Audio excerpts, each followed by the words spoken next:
জান্নাতের পরিচয় এবং জান্নাতীদের পরিচয়। কথা বলেন, আলোচ্য বিষয় কি? জান্নাতের পরিচয় এবং জান্নাতীদের পরিচয়। এই বিষয়ের উপর আমি কথা বলবো। যদি আমার সময় থাকে জান্নাতে যাওয়ার জন্য কিছু নফল ইবাদতের কথা এক্সট্রা বলবো পরে, ঠিক আছে? তো আমার মূল বিষয়, আলোচনার মূল বিষয় হচ্ছে জান্নাতের পরিচয় এবং জান্নাতীদের পরিচয়। আমরা সকলেই পড়ি ইনশাআল্লাহ। তো আমরা জান্নাতটা কি, এটা যদি আমরা সহজে বুঝি, একেবারে সহজ বাংলায়, আমার দিকে খেয়াল করেন প্রিয় ভাইয়ের, আমার দিকে খেয়াল করুন, জান্নাতটা কি আমরা যদি একেবারে এক কথায় বুঝি, সহজ বাংলায় যদি বুঝি, জান্নাত হলো এই দুনিয়ার জমিনে যারা আল্লাহ রাব্বুল আলামিনের এই কোরআনের আইন তাদের ব্যক্তি জীবনে মেনেছে, পারিবারিক জীবনে মেনেছে, সামাজিক জীবনে মেনেছে, রাজনৈতিক জীবনে মেনেছে, জীবনের সব ক্ষেত্রে যারা কোরআনুল কারীমের আইন মেনেছে, এই প্রিয় বান্দাগুলোর জন্য রব্বুল আলামিন পরকালীন জীবনে যে পুরস্কার রেখেছেন তার নাম হলো জান্নাত। বলুন সুবহানাল্লাহ।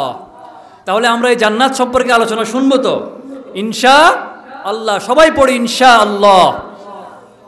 মক্কার মুশরিকরা, প্রিয় ভাইয়ের আমার দিকে খেয়াল করুন, মক্কার মুশরিকরা বিশ্ব নবী সাল্লাল্লাহু আলাইহি ওয়াসাল্লামের কাছে এসে বলছেন, হে মুহাম্মদ, মা হুয়া রূহ, আপনি আমাদেরকে রূহ সম্পর্কে আমাদেরকে তথ্য দিন। ও রূহটা কি? ও রূহ সম্পর্কে আমাদেরকে আপনি বর্ণনা দেন। এটা একটা কঠিন প্রশ্ন ছিল তাদের। কাদের? মক্কার মুশরিকদের। তারা প্রিয় নবী সাল্লাল্লাহু আলাইহি ওয়াসাল্লামের কাছে এসে এমন একটা কঠিন প্রশ্ন করে বসলেন যে, মুহাম্মদ, আপনি আমাদেরকে রূহ সম্পর্কে জানান, যে এই রূহটা দেখতে কেমন হয়, এটা কোথায় থাকে, কোথা থেকে আসে, কোথায় যায়, আপনি আমাদেরকে রূহুর বর্ণনা দেন। আল্লাহর হাবিব বললেন, গদান উজিবুকুম, আগামীকালকে তোমাদেরকে রূহ সম্পর্কে আমি তথ্য দেব, ও রূহ সম্পর্কে আমি তোমাদেরকে আগামীকালকে জানাবো। ওই মুশরিকরা চলে গেল। পরের দিন তারা আসলো, এসে বলল, মুহাম্মদ, আপনি তো আজকে আমাদেরকে রূহ সম্পর্কে তথ্য দিবেন বলছেন, রূহুর বর্ণনা দিবেন, আমাদেরকে রূহ সম্পর্কে তথ্য দিন। আমার কথা কি বুঝতেছেন আপনারা? নবীজি দ্বিতীয় দিনও একই কথা বললেন। নবীজি দ্বিতীয় দিনও বললেন, গদান উজিবুকুম, আগামীকালকে তোমাদেরকে রূহ সম্পর্কে জানাবো। তারা চলে গেল। তৃতীয় দিন তারা আসলো। বিশ্বনবী তাদেরকে তৃতীয় দিন একই কথা বললেন, গদান উজিবুকুম, আগামীকালকে তোমাদেরকে রূহ সম্পর্কে আমি বর্ণনা দেব। কারণ হলো, আমার নবী, আমার বিশ্বনবী নিজের মন গড়া কোনো কথা মানুষের মাঝে তিনি চালিয়ে দেন না। তিনি যা কিছু বলেন তা হলো ওহী আল্লাহর কথা। রব্বুল আলামিন কোরআনুল কারীমে জানিয়ে দিয়েছেন, ওয়ামা ইয়ানতিকু আনিল হাওয়া ইন হুয়া ইল্লা ওয়াহয়ুন ইউহা। জোরে বলি আল্লাহু আকবার। রব্বুল আলামিন বলেন, আমার হাবিব নিজের মন গড়া কোনো কথা তোমাদের মাঝে চালিয়ে দেন না। তিনি যা কিছু বলেন তা হলো ওহী, আমি আল্লাহর কথা।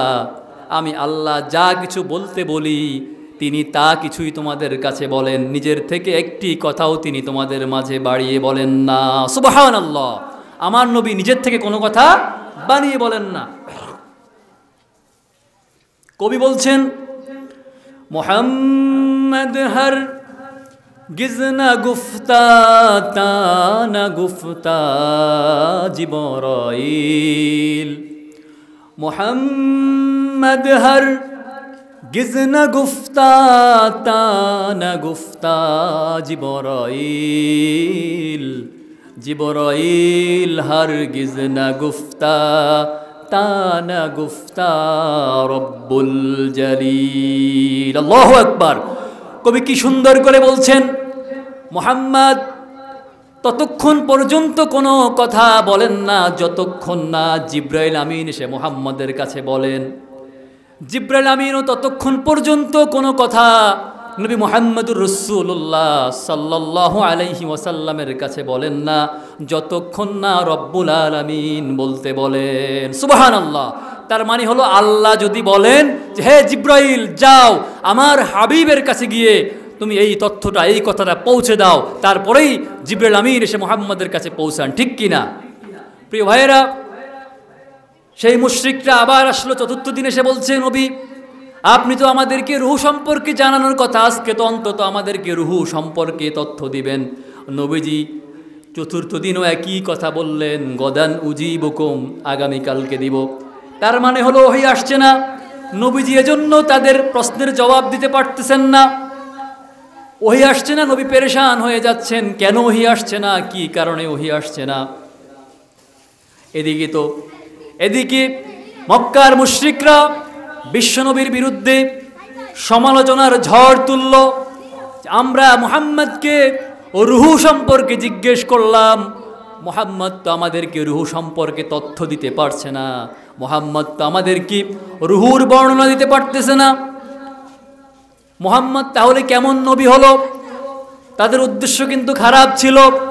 তারা চেয়েছে এরকম বিব্রতকর প্রশ্ন করে আমার হাবিব বিশ্বনবী সাল্লাল্লাহু আলাইহি ওয়াসাল্লামকে বিভ্রান্তিতে ফেলানোই ছিল তাদের মূল উদ্দেশ্য। এভাবে দিনের পর দিন যাচ্ছে, রব্বুল আলামিন ওহী নাজিল করছেন না। এভাবে 5 দিন গেল, 10 দিন গেল, টানা 15 দিন পার হওয়ার পরে আল্লাহ রব্বুল আলামিন ওহী নাজিল করলেন। রব্বুল আলামিন আয়াত কারিমা নাজিল করলেন, ওয়ালা তাকুলান্না লিশাইইন ইন্নী ফাইলুন যালিকা গাদা ইল্লা আইয়াশা আল্লাহ। জোরে বলি আল্লাহু আকবার। আল্লাহ রাব্বুল আলামিন 15 দিন পরে ওহী নাজিল করে জানিয়ে দিলেন, নবী হে, ওগো আমার হাবিব, ওগো আমার বন্ধু, আপনি যখন কাউকে ভবিষ্যতের ব্যাপারে কোনো অগ্রিম ওয়াদা দিবেন, আপনি অবশ্যই সঙ্গে ইনশাআল্লাহ বলে দিয়েন। আল্লাহু আকবার। তার মানে কেন ওহী আসে নাই? আল্লাহর হাবিব ইনশাআল্লাহ বলতে ভুলে গিয়েছেন, এজন্য আল্লাহ রাব্বুল আলামিন ওহী নাজিল করা 15 দিন ওহী নাজিল করা বন্ধ করে দিয়েছেন। এজন্য আল্লাহ তাআলা এটা জাতিকে একটা মেসেজ দিয়ে দিলেন, হে মানুষেরা, হে পৃথিবীবাসী, তোমরা যখন কাউকে কোনো ওয়াদা দিবা, অগ্রিম কোনো ওয়াদা দিবা, অবশ্যই সঙ্গে ইনশাআল্লাহ বলে দিবা। এরপরে আল্লাহ রাব্বুল আলামিন ওহীর বর্ণনা দিলেন। এরপরে আল্লাহ রাব্বুল আলামিন রূহ সম্পর্কে আয়াত কারিমা নাজিল করলেন, وَيَسْأَلُونَكَ عَنِ الرُّوحِ قُلِ الرُّوحُ مِنْ أَمْرِ رَبِّي وَمَا أُوتِيتُم مِّنَ الْعِلْمِ إِلَّا قَلِيلًا। জোরে বলি আল্লাহু আকবার। আল্লাহ রাব্বুল আলামিন জানিয়ে দিলেন, নবী হে, যারা আপনাকে রূহ সম্পর্কে প্রশ্ন করে আপনি তাদেরকে জানিয়ে দেন এই রূহটা হচ্ছে আমার রবের পক্ষ থেকে একটা নির্দেশ, আমার রবের পক্ষ থেকে একটা আদেশ হলো রূহ। এটা আমার রবের পক্ষ থেকে মানুষের শরীরে প্রবেশ করে, আবার রবের হুকুমেই, রবের নির্দেশেই মানুষের শরীর থেকে এই রূহটা বের হয়ে যায়। আল্লাহু আকবার। রূহ সম্পর্কে তোমাদেরকে খুব কম জ্ঞান দেয়া হয়েছে। সম্মানিত হাজরিন, তাহলে আমার আলোচনার মূল টপিক হচ্ছে জান্নাতের পরিচয় এবং জান্নাতে কারা যাবে, এই বিষয়ের উপরে আমি আলোচনা করব ইনশাআল্লাহ। পড়ি ইনশাআল্লাহ। আপনারা ইনশাআল্লাহ বলেন না, এজন্যই আমি এই ঘটনাটি তুলে ধরলাম। আমরা আবারও পড়ি ইনশাআল্লাহ। ইনশাআল্লাহ বললে আল্লাহ তাআলা আমি বলতেও সহজ হবে, আপনাদের বুঝতেও কি আল্লাহ তাআলা সহজ করে দিবেন। সুবহানাল্লাহ। সম্মানিত হাজরিন, আমরা জান্নাত সম্পর্কে আলোচনা শুনবো। কি সম্পর্কে? জান্নাত সম্পর্কে। আল্লাহ রাব্বুল আলামিন তার প্রিয় বান্দাদের জন্য এমন এক জান্নাত তৈরি করেছেন, এমন এক নিয়ামত আল্লাহ তাআলা তৈরি করেছেন যে জান্নাতের বর্ণনা শুনলে আপনার এত মজা লাগবে, এত ভালো লাগবে যে মন চাবে আমি এখনই জান্নাতে চলে যাই। সুবহানাল্লাহ। আল্লাহর জান্নাতে যখন জান্নাতি মেহমানরা ঢুকবেন, জান্নাতের নাজ নিয়ামত দেখে জান্নাতি মেহমানরা রব্বুল আলামিনের শুকরিয়া আদায় করে বলবেন وقالوا الحمد لله الذي أذهب عنا الحزن إن ربنا لغفور شكور জোরে বলি আল্লাহু আকবার। সমস্ত প্রশংসা আল্লাহর জন্য, সমস্ত প্রশংসা রব্বুল আলামিনের জন্য, যিনি আমাদের দুঃখ কষ্ট দূর করে দিয়েছেন। তিনি তো মহা পরাক্রমশালী, মহা গুণগ্রাহী। আল্লাহু আকবার। জান্নাতীরা আরো বলবেন আল্লাযী আহাল্লানা দারুল মুকামাতি মিন ফাদলিহি লা ইয়ামাসসুনা ফিহা নাসাবুন ওয়ালা ইয়ামাসসুনা ফিহা লুগুব। জোরে বলি আল্লাহু আকবার। জান্নাতীরা বলবেন ওগো আল্লাহ, আপনি আমাদেরকে এমন এক স্থায়ী জান্নাতে স্থান করে দিয়েছেন, এমন এক স্থায়ী জান্নাতে আমাদেরকে স্থায়ীভাবে স্থান করে দিয়েছেন। এখানে আমাদেরকে কোনো কষ্ট স্পর্শ করতে পারে না, এখানে আমাদেরকে কোনো ক্লান্তিও স্পর্শ করে না। আমরা এমন এক সুখের জায়গায় আছি, এখানে আমাদের কোনো দুঃখ নাই, কষ্ট নাই, কোনো ক্লান্তিও নাই। সুবহানাল্লাহ। এত সুন্দর জান্নাত আল্লাহ রাব্বুল আলামিন তার প্রিয় বান্দাদের জন্য তৈরি করে রেখেছেন। এই দুনিয়ার জমিনে আপনি যত ধনী মানুষ হন না কেন, যত সুখী মানুষ হন না কেন, দিন শেষে আপনার ক্লান্তি চলে আসে, ঠিক কিনা? যত আরামায়েশে থাকেন না কেন, দিন শেষে আপনার শরীর ক্লান্ত হয়ে যায়। কিন্তু আল্লাহ রাব্বুল আলামিনের ওই জান্নাতে যখন আপনি প্রবেশ করবেন, জান্নাতে কোনো ক্লান্তি নাই, কোনো কষ্ট আপনাকে স্পর্শ করতে পারবে না। সুবহানাল্লাহ। তো এমন জান্নাতের বর্ণনা আমরা শুনতে চাই কি চাই না? আমরা কোরআন থেকে জান্নাতের আলোচনা শুনবো, ঠিক কিনা? আল্লাহ রাব্বুল আলামিন বলছেন, হাদিসে কুদসির মধ্যে আল্লাহ রাব্বুল আলামিন জানাচ্ছেন আ'দাদতু লিইবাদিয়াস সালিহিনা মা লা আইনু রাআত ওয়ালা উযনু সামিআত ওয়ালা খাতারা আলা কলবি বাশার ফাকরাউ ইন শি'তুম ফালা তা'লামু নাফসুম মা উখফিয়া লাহুম মিন কুররাতি আ'য়ুন। জোরে বলি আল্লাহু আকবার। আল্লাহ বলছেন আ'দাদতু লিইবাদিয়াস সালিহিন, আমি আমার নেককার বান্দার জন্য এমন এক জান্নাত আমি তৈরি করেছি, মা লা আইনু রাআত, যা দুনিয়ার কোনো চক্ষু কোনো দিন দেখতে পায় নাই, দুনিয়ার কোনো চোখ জান্নাত দেখে নাই, ওয়ালা উযনু সামিআত, কোনো কান জান্নাতের শব্দ শুনে নাই, ওয়ালা খাতারা আলা কলবি বাশার, মানুষের হৃদয় কোনো মানুষ তা কল্পনাতেও আনতে পারবে না। ফাকরাউ ইন শি'তুম ফালা তা'লামু নাফসুম মা উখফিয়া লাহুম মিন কুররাতি আ'য়ুন, আমি তাদের জন্য এমন এক জান্নাত তৈরি করেছি যা চক্ষু শীতল হয়ে যাবে দেখা মাত্রই। সুবহানাল্লাহ। আমি এমন জান্নাত তৈরি করলাম, কোনো চক্ষু এখনো এই জান্নাত দেখে নাই, মানুষের কোনো কান জান্নাতের শব্দ এখনো শুনে নাই। মানুষ যদি কল্পনা করে, কোনো মানুষ যদি চিন্তা করে যে জান্নাত কল্পনায় আনবে, পারবে? আনতে পারবে? আনতে পারবে না। আল্লাহ বলছেন মানুষ কল্পনাতেও আনতে পারবে না। তাম পৃথিবী থেকে যদি আমরা 1,00,000 ডিজাইনার যারা ডিজাইন করে, আর্কিটেকচার যারা বিল্ডিংয়ের ডিজাইন তৈরি করে, একত্রিত করা 1,00,000 ডিজাইনার এনে যদি বলা হয় যে তোমরা জান্নাতের আনুমানিক একটা ধারণা, তোমরা নকশা একটা তৈরি করো, তারা কি পারবে? কখনো পারবে? কখনোই সম্ভব নয়। তা আল্লাহ রাব্বুল আলামিন তার প্রিয় বান্দাদের জন্য এত সুন্দর জান্নাত তৈরি করেছেন। আমরা কি সে জান্নাতের মেহমান হতে চাই কি চাই না? এবার আল্লাহ বলছেন আমি আমার সেই জান্নাতি বান্দার জন্য জান্নাতের মধ্যে এমন নিয়ামত রেখে দিয়েছি, সেই নিয়ামতগুলোর কথা আল্লাহ রাব্বুল আলামিন কোরআনুল কারীমের সূরা মুহাম্মাদের 15 নম্বর আয়াতে কারীমার মধ্যে বর্ণনা করলেন। প্রিয় ভাইরা, আল্লাহ তাআলা, আপনারা আমার দিকে খেয়াল করেন, আল্লাহ রাব্বুল আলামিন তার প্রিয় বান্দাদের জন্য, জান্নাতি মেহমানদের জন্য জান্নাতে খাবারের একটা মেনু কার্ড আল্লাহ তাআলা দিয়ে দিয়েছেন। কথা কি বুঝতেছেন আপনারা? বান্দা যখন জান্নাতে ঢুকবে ঢুকার পরে বান্দাকে আপ্যায়ন করা লাগবে না, প্রিয় বান্দাদের আপ্যায়ন করবেন আল্লাহ তাআলা। সেই মেনু আল্লাহ রাব্বুল আলামিন, খাবারের সেই মেনুটা রব্বুল আলামিন সূরা মুহাম্মাদের 15 নম্বর আয়াতের মধ্যে দিয়ে দিয়েছেন। আপনারা কি শুনবেন? আপনারা কি শুনতে চান? আমরা যদি কোনো রেস্টুরেন্টে খেতে যাই না আমরা, সেখানে আমাদেরকে একটা মেনু দেওয়া হয়, ঠিক কিনা? ওয়েটাররা এসে আমাদের হাতে একটা মেনু দেয়। ওই মেনুর মধ্যে বিভিন্ন খাবারের ছবি থাকে না? স্যুপ থাকে, সেখানে স্যান্ডউইচ থাকে, বার্গার থাকে, পিৎজা থাকে, চিকেন থাকে, বিভিন্ন ড্রিঙ্কসের ছবি দেওয়া থাকে, ঠিক কিনা? এবং নিচে প্রাইস দেওয়া থাকে যে কোনটার দাম কত। আল্লাহ রাব্বুল আলামিন তার প্রিয় বান্দাদের জন্য কোরআনুল কারীমের সূরা মুহাম্মাদের 15 নম্বর আয়াতের মধ্যে আল্লাহ তাআলা জান্নাতি মেহমানদের খাবারের মেনু দিয়ে দিয়েছেন। বলেন সুবহানাল্লাহ। কোন সূরা? সূরা মুহাম্মদ, আয়াত নাম্বার 15। কিন্তু আল্লাহ তাআলা খাবারের মেনু দিয়েছেন, মেনুর নিচে কিন্তু কি দেন নাই? প্রাইস দেন নাই, মূল্য দেন নাই। জান্নাতে কি টাকা লাগবে? খেতে টাকা লাগবে?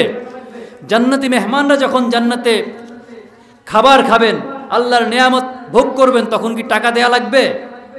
আল্লাহ রাব্বুল আলামিন কোরআনুল কারীমের সূরা মুহাম্মাদের 15 নম্বর আয়াতে কারীমের মধ্যে আল্লাহ রাব্বুল আলামিন জানাচ্ছেন, মাসালুল জান্নাতিল্লাতী উইদাল মুত্তাকুনা ফীহা আনহারুম মিন মাইন গায়রি আসিন ওয়া আনহারুম মিন লাবানিন লাম ইয়াতাগায়্যার তা'আমুহু وأنهار من عسل مصفى ولهم فيها من كل الثمرات ومغفرة من ربهم الله أكبر জোরে বলি আল্লাহু আকবার।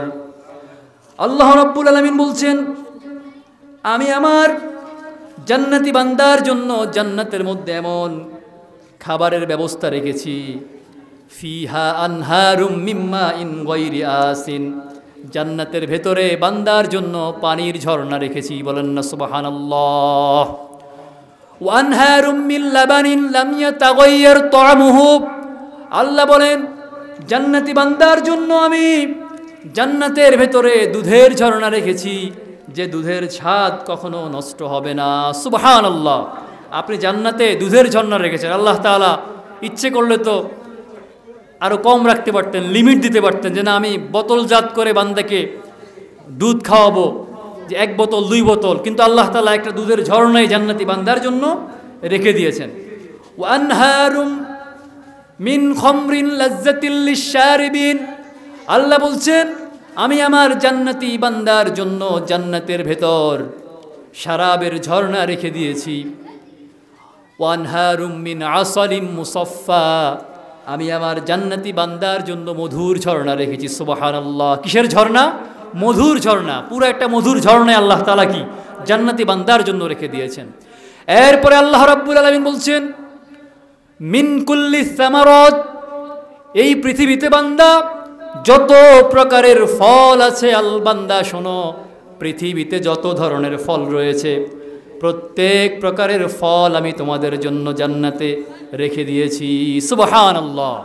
আপনি এই পৃথিবীতে যত ধরনের ফল খাচ্ছেন, আল্লাহ রাব্বুল আলামিন জান্নাতে আপনার জন্য সব প্রত্যেক প্রকারের ফল, মিন কুল্লি সামারাত, আল্লাহ বলছেন প্রত্যেক প্রকারের আমি ফল তোমাদের জন্য জান্নাতে রেখে দিয়েছি। বলুন সুবহানাল্লাহ। এরপরে আল্লাহ আয়াতের শেষের দিকে বলছেন, ওয়া মাগফিরাতুম মির রাব্বিহিম, আমার বান্দাদের জন্য আমার পক্ষ থেকে রয়েছে ক্ষমা।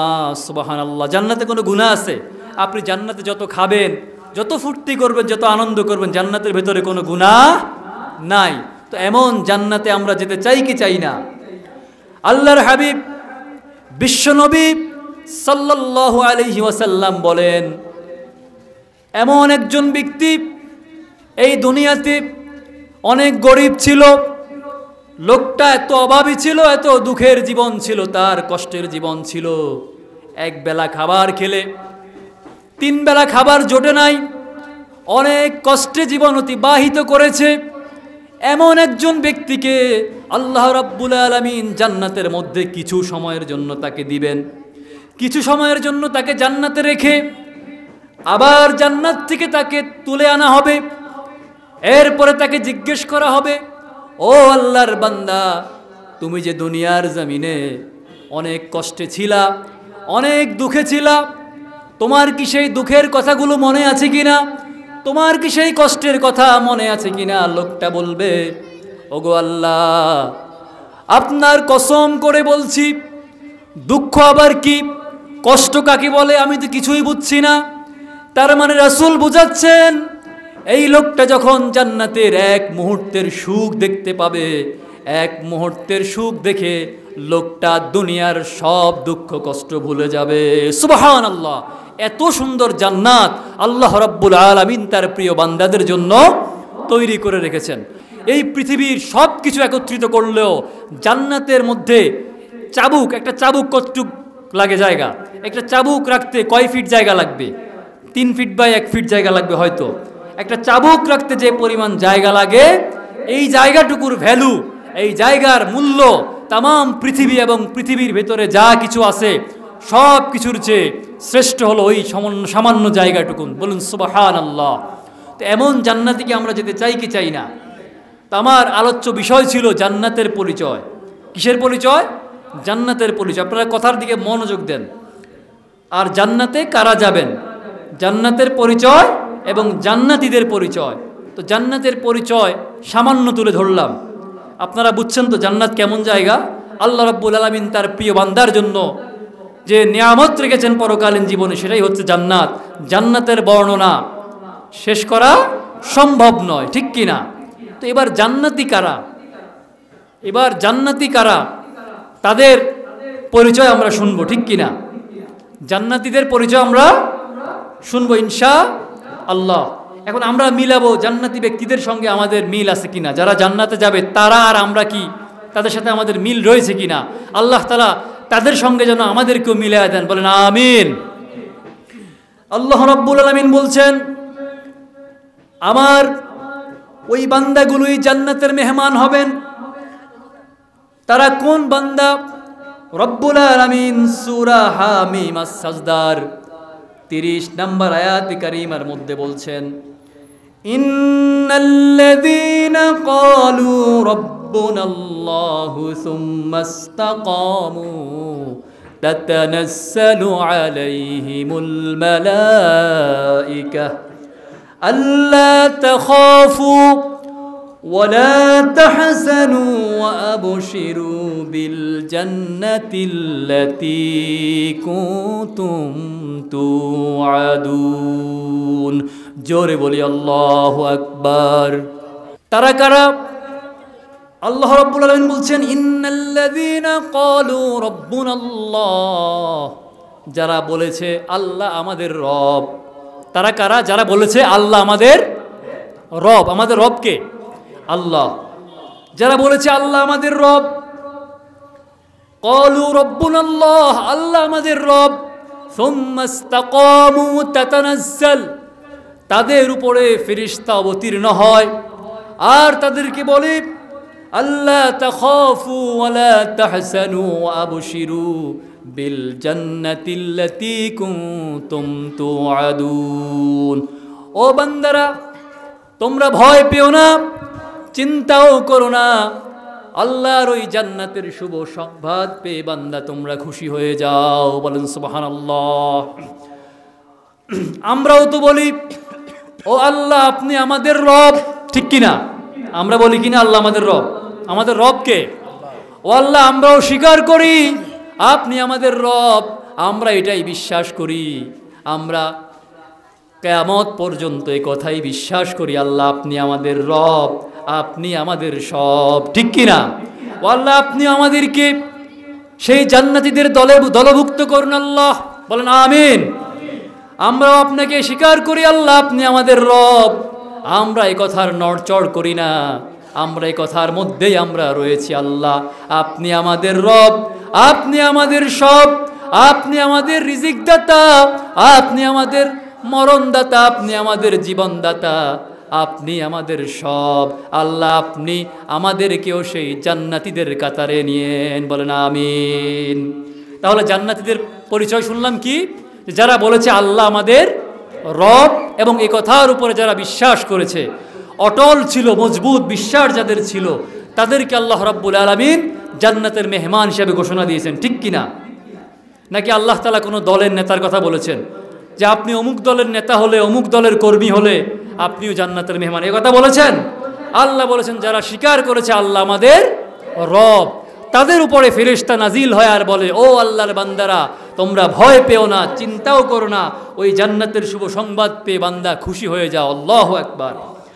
আল্লাহ রাব্বুল আলামিন সূরা জুমারের ৭৩ নম্বর আয়াতে কারিমার মধ্যে জান্নাতি বান্দাদের পরিচয় তুলে ধরলেন। আল্লাহ রাব্বুল আলামিন বলছেন, ওয়াসিকাল্লাযীনা ইত্তাকাউ রাব্বাহুম ইলাল জান্নাতি যুমারা হাত্তা ইযা জাউহা وفتحت أبوابها وقال لهم خزنتها سلام عليكم طبتم فادخلوها خالدين। জোরে বলি আল্লাহু আকবার। রব্বুল আলামিন বলছেন যারা তাদের রবকে ভয় করত, যারা তাদের আল্লাহকে ভয় করত, তাদেরকেও দলে দলে জান্নাতের দিকে নিয়ে যাওয়া হবে। যখন তারা সেখানে পৌঁছাবে তখন দেখা যাবে আগে থেকেই অগ্রিমভাবে তাদের জন্য জান্নাতের দরওয়াজাগুলো খোলা রাখা হয়েছে। সুবহানাল্লাহ। তারা কারা? যারা তাদের রবকে ভয় করত। আমরা আমাদের রবকে ভয় করি কিনা? ও আল্লাহ, আমরাও তো আপনাকে ভয় করি, আমরাও তো আপনার ভয়ে কোনো অপরাধ করি না, কোনো অন্যায় করি না। আল্লাহ, আমরা জানি আপনি নিষেধ করেছেন অপরাধ না করার জন্য, এজন্যই আমরা কোনো অপরাধ করি না, কোনো অন্যায় করি না। ও আল্লাহ, আমরাও তো আপনার ভয়ে আমরাও তো সুদ খাই না, ঘুষ খাই না, আমরাও তো কোনো অন্যায় করি না, দুর্নীতি করি না, চাঁদাবাজি করি না, সালিশ বাণিজ্য করি না, আমরা তো কেবলমাত্র আপনাকে ভয় করি। ও আল্লাহ, আপনিও আমাদেরকে সেই জান্নাতি মেহমানদের অন্তর্ভুক্ত করে দিন, বলেন আমিন। আল্লাহ বলছেন যারা তাদের রবকে ভয় করত তাদেরকেও দলে দলে জান্নাতের দিকে নিয়ে যাওয়া হবে। আর তারা সেখানে যখন পৌঁছাবে তখন দেখা যাবে অগ্রিম আগে থেকেই তাদের জন্য জান্নাতের দরওয়াজাগুলো খোলা রয়েছে। আর জান্নাত রক্ষী ফেরেশতারা বলবেন তোমাদের প্রতি সালাম। আল্লাহু আকবার। জান্নাতীদেরকে জান্নাতি ফেরেশতারা সালাম জানাবেন যে হে জান্নাতীরা, তোমাদের প্রতি সালাম। কি মর্যাদা জান্নাতীদের, সুবহানাল্লাহ। তোমাদের প্রতি সালাম। তোমরা দুনিয়াতে খুব ভালো ছিলা। কি ছিলা? খুব ভালো ছিলা। তোমরা দুনিয়াতে কোনো অন্যায় করো নাই, দুনিয়াতে কোনো অপরাধ করো নাই, দুনিয়াতে তোমরা ভালো কাজ করেছো, আল্লাহর আইন মেনে চলেছো, কোরআনের আইন মেনে চলেছো। ব্যক্তি জীবনে, পারিবারিক জীবনে, সামাজিক জীবনে, রাজনৈতিক জীবনে, জীবনের সব ক্ষেত্রে বান্দা তুমি কোরআনের আইন মেনে চলেছো। এজন্যই আজকে আমাদের পক্ষ থেকে তোমাদের প্রতি সালাম, তোমাদের প্রতি সালাম। আল্লাহু আকবার। এটা কারা বলবেন? ফেরেশতারা বলবেন। কাদেরকে বলবেন? যারা আল্লাহর জান্নাতি মেহমান তাদেরকে বলবেন। তো আল্লাহ, আপনি আমাদেরকে জান্নাতের মেহমান হিসেবে কবুল করেন, বলেন আমিন। রব্বুল আলামিন জান্নাতীদের আরো পরিচয় তুলে ধরলেন। রব্বুল আলামিন সূরা আল বাইয়িনার ৭ এবং ৮ নম্বর আয়াতে কারিমার মধ্যে জান্নাতি ব্যক্তিদের পরিচয় তুলে ধরলেন। ইন্নাল্লাযীনা আমানু ওয়া আমিলুস সালিহাতি উলাইকা হুম খায়রুল বারিয়াহ জাযাউহুম ইনদা রাব্বিহিম জান্নাতু আদনিন তাজরি মিন তাহতিহাল আনহার খালিদিনা ফিহা আবাদা। জোরে বলি আল্লাহু আকবার। আল্লাহ রাব্বুল আলামিন বলছেন অবশ্যই যারা ঈমান এনেছে ওয়া আমিলুস সালিহাত এবং নেক আমল করেছে। কথা কি বুঝতেছেন? আল্লাহ বলছেন যারা ঈমান এনেছে। কি এনেছে? ঈমান এনেছে। আমরা ঈমান আনছি না? আমরাও তো ঈমান আনছি, ঠিক কিনা? কার উপর ঈমান আনলাম? আল্লাহর উপরে। আমরাও তো বিশ্বাস করি আমাদের রবকে। আল্লাহ। আমরা একমাত্র আল্লাহর উপরে ঈমান এনেছি, ঠিক কিনা? আমাদের রব আল্লাহ। যারা বলেছে আল্লাহ আমাদের রব, যারা ঈমান এনেছে, ওয়া আমিলুস সলিহাত ইন্নাল্লাযীনা আমানু, আল্লাহ বলছেন অবশ্যই যারা ঈমান এনেছে, ওয়া আমিলুস সলিহাত এবং নেক আমল করেছে। কি করেছে? নেক আমল করেছে। নেক আমল বলতে ভালো কাজ যারা করেছে। নেক আমল মানে কি? যারা ভালো কাজ করেছে। এক কথায় নেক আমল হলো যারা সমস্ত অন্যায় থেকে বিরত ছিল। কি ছিল? কোনো অন্যায় করে নাই, আল্লাহর দেয়া নির্দেশগুলোকে যারা পালন করেছে, আল্লাহর দেয়া বিধান যারা মেনে চলেছে, সেটাই নেক আমল, ঠিক কিনা? যারা ঈমান এনেছে, নেক আমল করেছে, আল্লাহ বলছেন তারাই সর্বোৎকৃষ্ট। সুবহানাল্লাহ। তারা কি? সর্বোৎকৃষ্ট। তারা শুধু সর্বোৎকৃষ্টই নয়, তারা ফেরেশতাদের চেয়েও সর্বোৎকৃষ্ট। সুবহানাল্লাহ। যদি বান্দা নেককার হয়, ফরেজগার হয়, ফেরেশতাদের চেয়েও কি বান্দা হচ্ছে শ্রেষ্ঠ, ঠিক কিনা? সে কথাই আল্লাহ বললেন তারাই সর্বোৎকৃষ্ট যারা ঈমান এনেছে এবং নেক আমল করেছে। জাযাউহুম ইনদা রাব্বিহিম, তাদের রবের পক্ষ থেকে তাদের জন্য রয়েছে কি? পুরস্কার, জাযা রয়েছে। ইনদা রাব্বিহিম, কার পক্ষ থেকে? রবের পক্ষ থেকে। কি পুরস্কার দিব? কোন রকম একটা অ্যাওয়ার্ড দিয়ে দিব নাকি? টপি দিয়ে দিব একটা? না, আল্লাহ রাব্বুল আলামিন আল্লাহর প্রিয় বান্দাদের জন্য জান্নাত দিয়ে দিবেন। সুবহানাল্লাহ। নেককার বান্দাদের জন্য, ঈমানদার বান্দার জন্য পুরস্কার কি? পরকালীন জীবনে জান্নাত। জাযাহুম ইনদা রাব্বিহিম তাহতি জান্নাতু তাজরি মিন তাহতিহাল আনহার খালিদিনা ফিহা আবাদা, তারা সেখানে স্থায়ীভাবে থাকবে। একদিন দুই দিন নয়, এক বছর দু বছর নয়, পার্মানেন্টলি তারা সেখানে বসবাস করবে। দুনিয়াতে কি আমরা চাইলেই সারা জীবন থাকতে পারবো? সম্ভব? একটা সময় আমাদেরকে চলে যেতে হবে। কিন্তু জান্নাতে তো আর মরণ নাই। মরণ আছে জান্নাতে? জান্নাতে মৃত্যু নাই। আপনি যখন জান্নাতে যাবেন একবারেই যাবেন, সেখানে কোনো মৃত্যু নাই। আমাদের পার্মানেন্ট অ্যাড্রেস কিন্তু একটাই, সেটা কোনটা? জান্নাত। সুতরাং আল্লাহ তাআলা আমাদের প্রত্যেককে জান্নাতের মেহমান হিসেবে কবুল করুক, পড়িয়া আমিন। আল্লাহ রাব্বুল আলামিন জান্নাতি বান্দাদের আরও পরিচয় তুলে ধরলেন রব্বুল আলামিন সূরা বুরুজের 11 নম্বর আয়াতে কারিমার মধ্যে।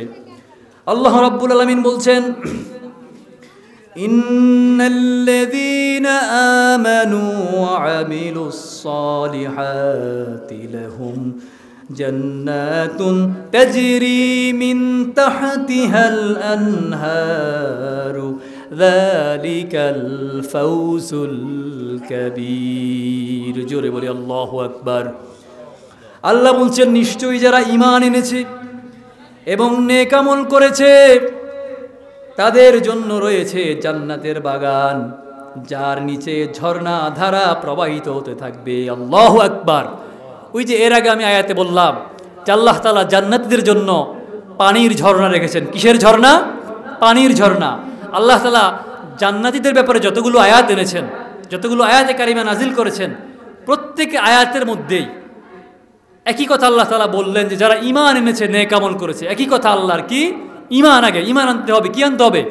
ঈমান আনতে হবে। ঈমান এনেছে, নেক আমল করেছে, তাদের জন্যই রয়েছে জান্নাত। সুবহানাল্লাহ। আল্লাহ বলছেন তাজরি মিন তাহতিহাল আনহার যালিকাল ফাওজুল কাবীর। এটাই হচ্ছে বড় সফলতা। এটা কি? জান্নাত পাওয়াটাই হচ্ছে বড় সফলতা। দেখেন, আমরা মনে করি যে দুনিয়ার জীবনে যদি আমার একটা গাড়ি হয়, একটা বাড়ি হয়, ঠিক কি না? আমি যদি এলাকার এমপি হই বা এলাকার মন্ত্রী হই, দেশের উপদেষ্টা হতে পারি, এটাই মনে হয় সফলতা। এরকম মনে করি কি না? আমরা এটাকেই সফলতা মনে করি।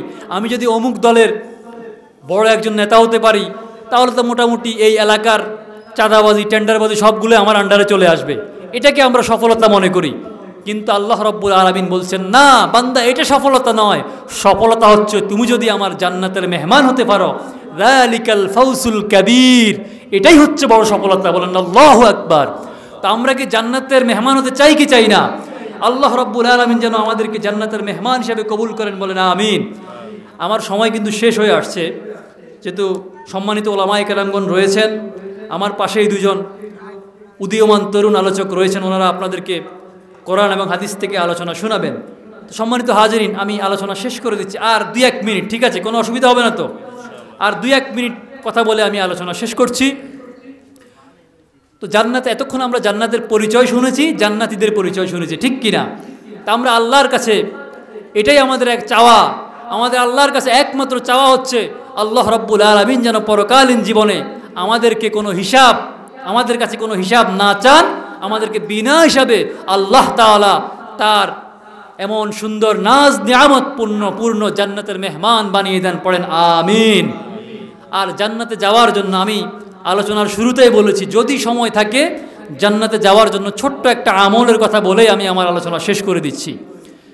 আল্লাহর হাবিব বিশ্বনবী সাল্লাল্লাহু আলাইহি ওয়াসাল্লাম বলেন, মান ক্বারাআ আয়াতাল কুরসি দুবুরা কুল্লি সালাতিন মাখতুবা লাম ইয়ামনাহু মিন দুখুলিল জান্নাতি ইল্লাল মাউত। আল্লাহু আকবার। আল্লাহর হাবিব বলেন, বিশ্বনবী বলেন, কোন ব্যক্তি যদি প্রত্যেক ফরজ সালাতের পরে আয়াতুল কুরসি তেলাওয়াত করে, আল্লাহর হাবিব বলেন এই লোকটা জান্নাতে যাওয়ার জন্য মাঝখানে শুধু মৃত্যুই তার বাধা, এই লোকটা মরতে দেরি, আল্লাহ রাব্বুল আলামিন তাকে জান্নাত দিতে দেরি করবেন না। আল্লাহু আকবার। হাদিসটা কি? আল্লাহর হাবিব বলছেন, কোনো ব্যক্তি যদি প্রত্যেক ফরজ নামাজের পরে আয়াতুল কুরসি তেলাওয়াত করে। কি আয়াতুল কুরসি? আয়াতুল কুরসি হচ্ছে কোরআনুল কারীমের সর্ববৃহৎ আয়াত, সবচেয়ে বড় এবং লম্বা আয়াত হচ্ছে আয়াতুল কুরসি, ঠিক কিনা? সবচেয়ে বড় আয়াত আয়াতুল কুরসি। তা আমরা সবাই একবার পড়ি, আল্লাহু লা ইলাহা ইল্লা হুয়াল হাইয়ুল কাইয়্যুম লা তাখুযুহু সিনাতুন ওয়ালা নাওম লাহু মা ফিস সামাওয়াতি ওয়া মা ফিল আরদ মান যাল্লাযী ইয়াশফাউ ইনদাহু ইল্লা বিইযনিহি ইয়ালামু মা বাইনা আইদিহিম ওয়া মা খালফাহুম ولا يحيطون بشيء من علمه إلا بما شاء وسع كرسيه السماوات والأرض ولا يؤوده حفظهما وهو العلي العظيم الله أكبر যদি এই আয়াত আমরা প্রত্যেক ফরজ সালাতের পরে একবার তেলাওয়াত করি, ফরজ নামাজ আদায় করছেন, এরপরে আপনি যদি আয়াতুল কুরসি তেলাওয়াত করেন, যদিও আয়াতটা অনেক লম্বা, চাইলে আমরা সবাই মুখস্থ করতে পারি, ঠিক কিনা? চাইলে সবাই আমরা এটা মুখস্থ করতে পারি। চেষ্টা করবেন এটা মুখস্থ করার জন্য। একদিন পারেন নাই, 2 দিন পারেন নাই, এক সপ্তাহের মধ্যে পারেন নাই, 1 মাস পারেন নাই, 1 বছরে কি সম্ভব কিনা? 1 বছরেও সম্ভব। প্রয়োজনে মোবাইলে রেখে দিবেন, মোবাইল দেখে দেখে পড়বেন, তাও আল্লাহ রাব্বুল আলামিন আপনাকে সওয়াব দান করবেন। আল্লাহর হাবিব বলেন, যে ব্যক্তি প্রত্যেক ফরজ নামাজের পরে আয়াতুল কুরসি তেলাওয়াত করে, জান্নাতে যাওয়ার জন্য এই লোকটার মাঝখানে শুধু তার মৃত্যুই বাধা। কি বাধা? লোকটা মরবে আর সোজা আল্লাহর জান্নাতে চলে যাবে। সুবহানাল্লাহ। আর কোনো হিসাব নাই, মরবে আর জান্নাতে চলে যাবে। মৃত্যুই তাকে বাধা দিয়ে রেখেছে, তা না হয় লোকটা আরো আগেই জান্নাতে কি চলে যেত। সুবহানাল্লাহ। কার কথা? রাসূলের কথা, বিশ্ব নবীর কথা। সম্মানিত হাজিরিন, তো আমরা আমল করার চেষ্টা করব। এতক্ষণ আমরা যে বিষয়ে আলোচনা শুনেছি, আলোচ্য বিষয় ছিল জান্নাতের পরিচয় এবং জান্নাতীদের পরিচয়, ঠিক কিনা? তো আল্লাহ রাব্বুল আলামিন যেন সর্বপ্রথম আমাকে আমল করার তৌফিক দান করেন এবং আপনাদেরকেও আমল করার তৌফিক দান করেন।